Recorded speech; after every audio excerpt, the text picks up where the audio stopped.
Hi, Gemini. This is your reading for the week of April 6th, or when you hear it and it resonates. And of course, it will not be for every Gemini. So, Gemini. The first thing that I saw when I started preparing for your reading was you holding a book, and you opened the book, but it got to a point where you just stopped dead in the book and you closed it like that. And as I was getting more information on this, what I was getting was this. Sometimes I was reminded of sometimes when I've been reading a book or watching a film and it's so emotionally intense that I just have to stop because it's overwhelming me. And I feel like this might be what happened with this metaphorical book for you. Now, if we look at book as information, wisdom, stories, it can represent many different things. But I'm feeling for this, what it is it's about something that is specific to you, that is going on for you. And I'm hearing now patterns. I'm hearing there are patterns in this story. And what is becoming overwhelming for you is the fact that it's not just the chaos of any particular situation, but this is a pattern you are replaying. And as it is an old pattern, and it feels disempowering because as soon as we're in a state of overwhelm, our nervous system is locked in fight, flight, freeze, fawn. And so there's that inability for clear focus. There's that inability to be able to process whatever information is there, to understand the story, or to really relate to what's going on in an objective way so that we can understand what the patterns are. What you're being told is you can close the book.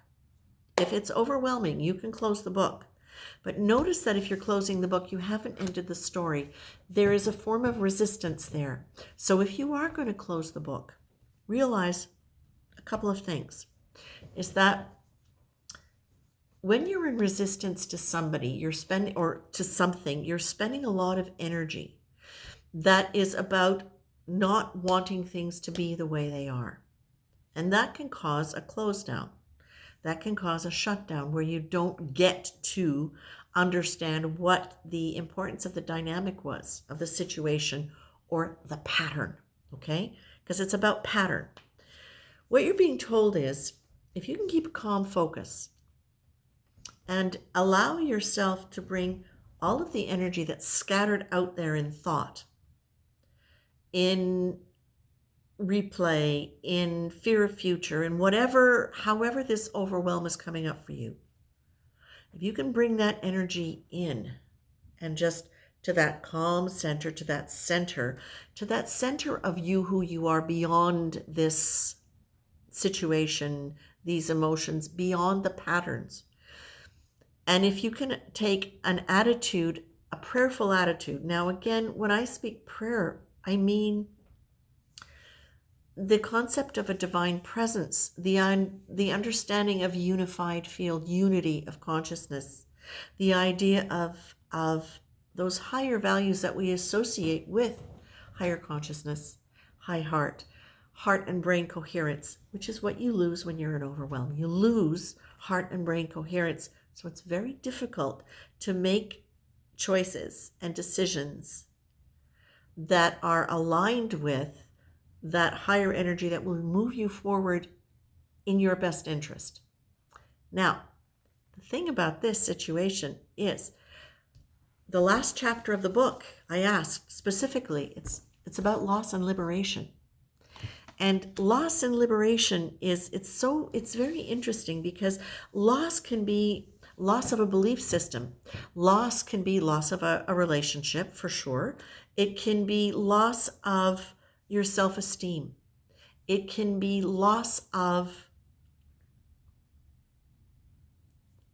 positive traits, loss of your beliefs of positive traits about you. The liberation comes from being able to see beyond whatever the loss liberates for us. The liberation often comes from the loss. Now, sometimes it's hard to see loss as something that frees us, especially if it's a loss of something we have loved. But sometimes it's just loss of a dynamic between people that can change then for the better. And sometimes It's loss of resistance to what's going on so that you can allow yourself to really see what this last chapter has given you. The book has built itself up, and now here you are. Now, this doesn't have to be about a particular situation. This can be about patterns of resistance in your life, or not even patterns of resistance specifically, but, well, yes, no, I'm sorry, I have to go back to that. Because the thing is, sometimes you'll go along with things even though you're not 100% aligned with them, because there's something that's pulling you forward. But in the pulling you forward, sometimes what it can do is it can steer you away from where you want to go. And you're going to get pulled into the energy that's the bigger. But when you get pulled into any energy that is not your own, that's where you lose your ability to have the heart-mind connection. That's where you lose unity to yourself. So, Gemini, the best that you can do right now, I don't know, not the best, I don't know. What they're suggesting is this. Understand where the resistance is to whatever the situation is. But if you close the book for now, but close it with an awareness of the fact that it still has something to offer you. You can just, again, don't be in resistance to the fact that you want to close the book. Closing the book is resistance to something. So just allow the resistance to be there, and then it ceases to be resistance. Do you know what I mean? It's watching what your mind's doing and saying, okay, that's what it's doing for now. I'm going to let it be there. And I'm going to allow for the fact that if I maintain a calm focus and I apply that prayerful attitude, the awareness of divine, the awareness of sacred, the awareness of connection, unity, compassion, all those things, if I allow myself to steep myself in that energy, that can bring me back to my alignment, to my center, to my heart and brain connection. In this time, you're being asked to have no opinion. When you give up your opinions about what things are, what things should be, that's where you give up the resistance. That's where you just allow things to be. And allowing things to be allows the energy to move through it so that it doesn't stay stuck in all these points of conflict or attachment to old stories, old peoples, old concerns, old peoples, old people, old relationships, old concerns. This is where that energy gets to break to a beginning point way, way back for you, Gemini.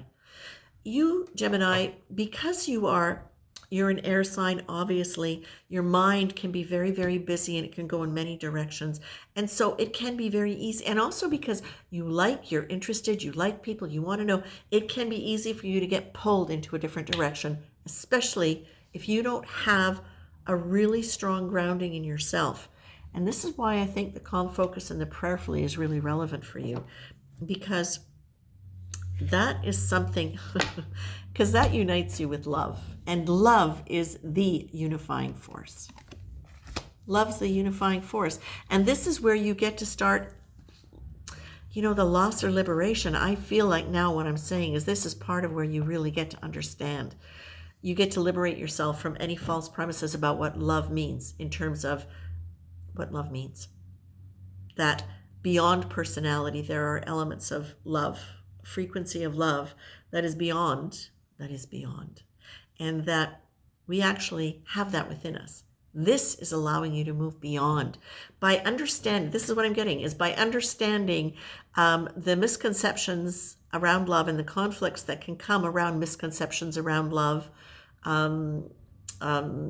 Just stop with that, okay, with love. Then what that does is once you can understand the difference, once you are able to really be able to understand the dynamic of relationship on a human level, on a psychological level, how you've given, how you've received, and you start understanding the nuances of how that's shaped you, that's where you get to take new responsibility for how you experience love. And when you start taking responsibility for how you experience love, how you offer love, but how you experience love, that's also how you elevate into experience love at a much more profound level from that higher consciousness place.